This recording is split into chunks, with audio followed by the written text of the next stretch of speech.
രണ്ട് കേസുകളിലും എന്താണ് സംഭവിച്ചതെന്ന് നമ്മൾ കണ്ടതാണ്.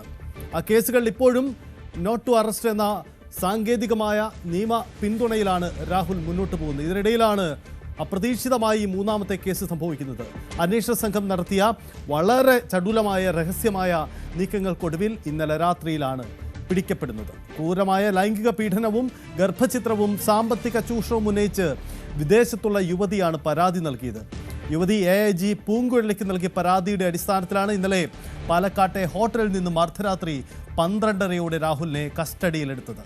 പത്തനംതിട്ട എയർ ക്യാമ്പിൽ എത്തിച്ചു കഴിഞ്ഞു. ഇനി വൈദ്യപരിശോധനയടക്കമുള്ള അടുത്ത നടപടിക്രമങ്ങളാണ്.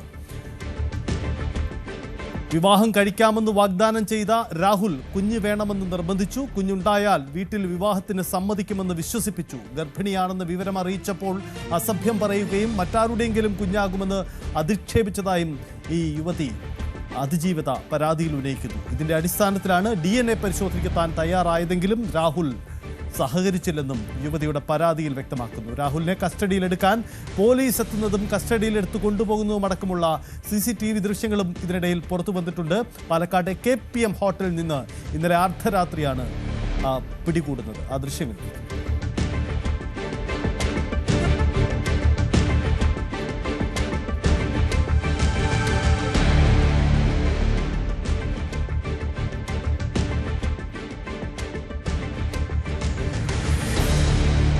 നമ്മൾ കാണുന്നതാണ് ദൃശ്യങ്ങൾ. അതായത് KPM ഹോട്ടലിൽ രാത്രി 12:30 വനിതാ പോലീസ് അടക്കമുള്ളവരെത്തിയാണ് സാഹചര്യങ്ങൾ നിരീക്ഷിക്കുന്നത്.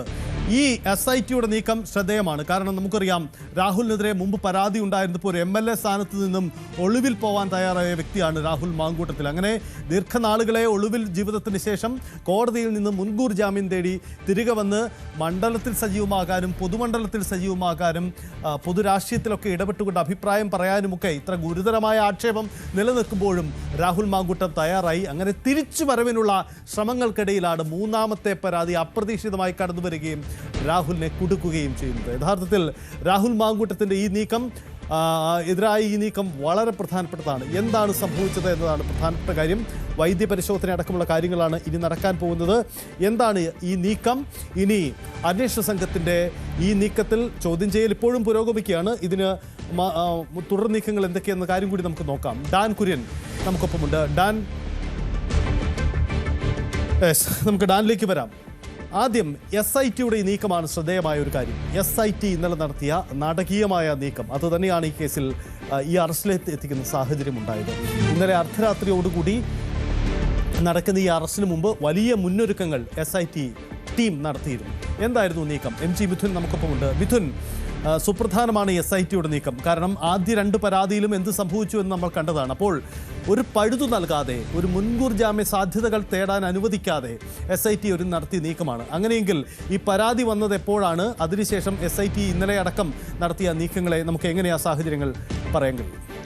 സജിത്ത്, നമുക്കറിയാം, മുൻപുണ്ടായ 2 പരാതികളിലും വലിയ രീതിയിൽ പാളിച്ചകൾ പ്രത്യേക അന്വേഷണ സംഘത്തിന് ഉണ്ടായി എന്നുള്ള കാര്യം വ്യക്തമാണ്. അതുകൊണ്ട് തന്നെ ഈ മൂന്നാമത്തെ പരാതിയിൽ ഒരു തരത്തിലും ഒരു പാളിച്ചയോ ഒരു വീഴ്ചയോ അന്വേഷണ സംഘത്തിന്റെ ഭാഗത്തുനിന്ന് ഉണ്ടാകരുത് എന്ന കൃത്യമായ ബോധ്യത്തിന്റെ അടിസ്ഥാനത്തിലാണ് അവർ ഈ പരാതിയുമായി ബന്ധപ്പെട്ടുള്ള തെളിവുകൾ ശേഖരിച്ചതും ഒപ്പം തന്നെ അതിൻ്റെ കൂടുതൽ നടപടികളിലേക്ക് കടക്കുകയും ചെയ്ത. കഴിഞ്ഞ ബുധനാഴ്ചയാണ് ഇത് സംബന്ധിച്ചുള്ള നിർണായകമായിട്ടുള്ള മൊഴി AIG പൂങ്കുഴലി ഈ പരാതിക്കാരിയിൽ നിന്ന് വീഡിയോ കോൺഫറൻസിലൂടെ, വിദേശത്തുള്ള ഈ ഒരു പരാതിക്കാരിയിൽ നിന്ന് വീഡിയോ കോൺഫറൻസിലൂടെ രേഖപ്പെടുത്തുന്നത്. അതിനുശേഷം ആ തെളിവുകളുടെ അടിസ്ഥാനത്തിൽ കഴിഞ്ഞ കുറച്ച് ദിവസങ്ങളായി ഇതിൻ്റെ പണിപ്പുരയിലായിരുന്നു SIT എന്നുള്ളത് തന്നെയാണ്.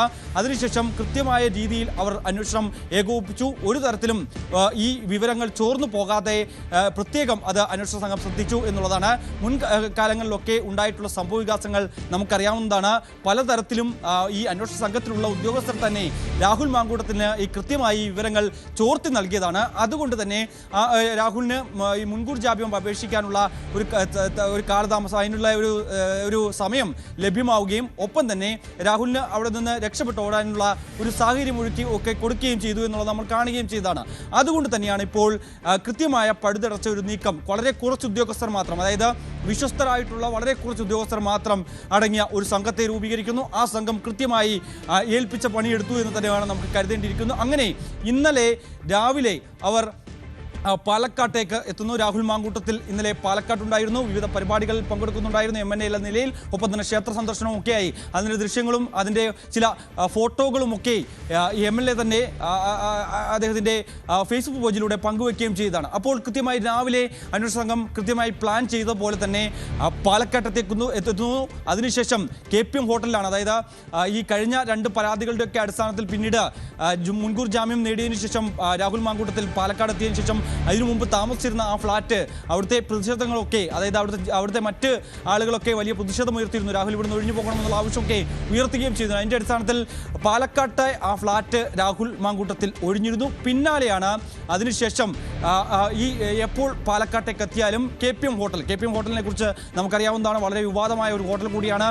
നീലപ്പെട്ടി വിവാദമൊക്കെ തെരഞ്ഞെടുപ്പിൻ്റെ വേളയിലൊക്കെ വലിയ രീതിയിൽ ചർച്ചാ വിഷയമായ ഒരു ശ്രദ്ധാകേന്ദ്രം കൂടിയായിരുന്നു KPM ഹോട്ടൽ. അവിടെയാണ് രാഹുൽ മാങ്കൂട്ടത്തിൽ താമസിച്ചു വന്നിരുന്നത്. ഇന്നലെ കൃത്യം രാവിലെ നാടകീയ നീക്കങ്ങളായിരുന്നു SITയുടെ ഭാഗത്തു നിന്നുണ്ടായിരുന്നത്. KPM ഹോട്ടലിലേക്ക് SIT സംഘം എത്തുന്നു. രാവിലെ എത്തിയതിനു ശേഷം പിന്നീട് രാഹുൽ ഹോട്ടലിൽ തന്നെ താമസിക്കുന്നുണ്ട്. അതായത് ഇന്നലെ അവിടെ തുടരും, അതല്ല തിരികെ പത്തനംതിട്ടയിലേക്കോ അല്ലെങ്കിൽ മറ്റെവിടേക്കെങ്കിലും ഒക്കെ പോകുന്നു എന്നുള്ള കാര്യം അന്വേഷണ സംഘം ആ വിവരങ്ങൾ കൃത്യമായി പരിശോധിക്കുകയും അത് ഉറപ്പിക്കുകയും ചെയ്തതിനു ശേഷമാണ് അടുത്ത നടപടികളിലേക്ക് കടക്കുന്നത്. അതായത് പാലക്കാട്ടെ വീട് ഒഴിഞ്ഞതിനാൽ രാഹുൽ മാങ്കൂട്ടത്തിൽ തങ്ങുന്ന KPM ഹോട്ടലിലാണ് തന്നെയെന്ന് ഇത്തരത്തിൽ ഈ അന്വേഷണ സംഘം ഉറപ്പിക്കുന്നു. രാത്രി 9 മണിയോടെ, അതായത് ഇന്നലെ രാവിലെ എത്തിയ അന്വേഷണ സംഘം മറ്റൊരിടത്ത് തങ്ങുന്നു. അതിനുശേഷം ആരും അവിടെ എത്തിയ വിവരം അവിടുത്തെ ലോക്കൽ പോലീസ് സ്റ്റേഷനിലോ അല്ലെങ്കിൽ മറ്റാർക്കോ ഒരു വിവരവും നൽകാത്ത രീതിയിൽ കൃത്യമായ ആസൂത്രണത്തോടു കൂടി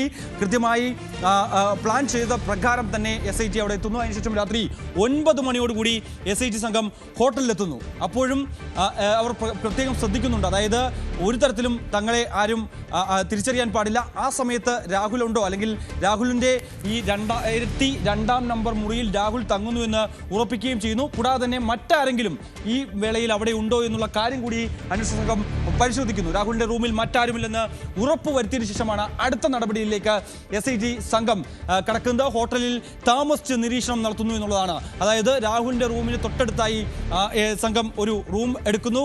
അവിടെ വളരെ കുറച്ച് ഉദ്യോഗസ്ഥർ മാത്രം, അതായത് ആർക്കും പെട്ടെന്ന് തിരിച്ചറിയാൻ കഴിയാത്ത ഈ സംഘത്തിലെ 1-2 ഉദ്യോഗസ്ഥർ മാത്രം ആ റൂമിൽ രാഹുലിനെ നിരീക്ഷിച്ചുകൊണ്ടിരിക്കുന്നുണ്ടായിരുന്നു എന്നുള്ളതാണ് നമുക്ക് മനസ്സിലാക്കാൻ സാധിക്കുന്നത്. അതിനുശേഷം അർദ്ധരാത്രി 12:30 കസ്റ്റഡിയിലെടുക്കുന്നു. അതായത് വളരെ പെട്ടെന്ന് തന്നെ ഒരു നീക്കമുണ്ടാകുന്നു. രാഹുൽ മാങ്കൂട്ടത്തിൽ റൂമിലുണ്ടെന്ന് എന്ന് ഉറപ്പിക്കുന്നു. രാഹുലിനൊപ്പം മറ്റാരുമില്ല എന്ന് കൃത്യമായി ബോധ്യപ്പെട്ടതിൻ്റെ അടിസ്ഥാനത്തിൽ 12:30 അതായത് 15 മിനിറ്റ് നേരം മാത്രമേ അന്വേഷണ സംഘത്തിന് വേണ്ടി വന്നുള്ളൂ. അവിടുത്തെ ലോക്കൽ പോലീസിൽ നിന്നുള്ള ഉദ്യോഗസ്ഥരെ വിളിച്ചു വരുത്തുന്നു. അവർ വരുന്നതിൻ്റെ ദൃശ്യങ്ങളൊക്കെ ഇപ്പോൾ നമ്മൾ തന്നെ പ്രേക്ഷകരിലേക്ക് എത്തിക്കുകയും ചെയ്തിരുന്നു. അതിൻ്റെ CCTV ദൃശ്യങ്ങളൊക്കെ കാണാം. അതിൽ കുറച്ച് പോലീസ് ഉദ്യോഗസ്ഥർ, അതായത് അവിടുത്തെ ലോക്കൽ പോലീസ് ഉദ്യോഗസ്ഥരൊക്കെ സഹായം സ്വാഭാവികമായും അന്വേഷണ സംഘം തേടുകയും ചെയ്യും. അവരെ വിവരം അറിയിക്കുന്നു. അതായത് 15 മിനിറ്റ് കൊണ്ട് കാര്യങ്ങൾ പൂർത്തീകരിക്കുന്നു. ഒരു തരത്തിലും രാഹുൽ രക്ഷപ്പെടാത്ത രീതിയിൽ കാര്യങ്ങൾ റെഡിയാക്കുന്നു എന്നുള്ളതായിരുന്നു.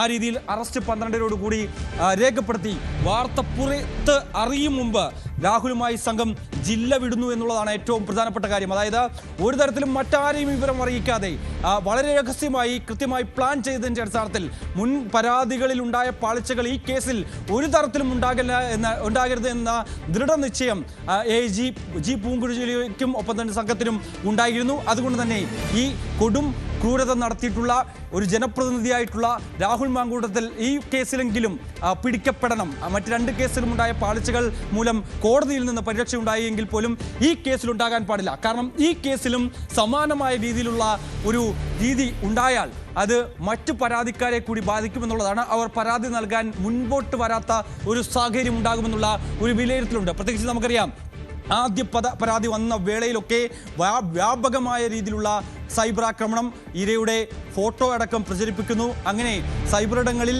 വ്യാപകമായ പ്രചരണം നടക്കുന്നതിൻ്റെ ആ ഒരു ട്രോമയിലേക്ക് കൂടി ഈ പരാതിക്കാരിയൊക്കെ പോകുന്ന ഒരു സ്ഥിതിവിശേഷം ഉണ്ടായി നമ്മൾ കാണുകയും ചെയ്തതാണ്.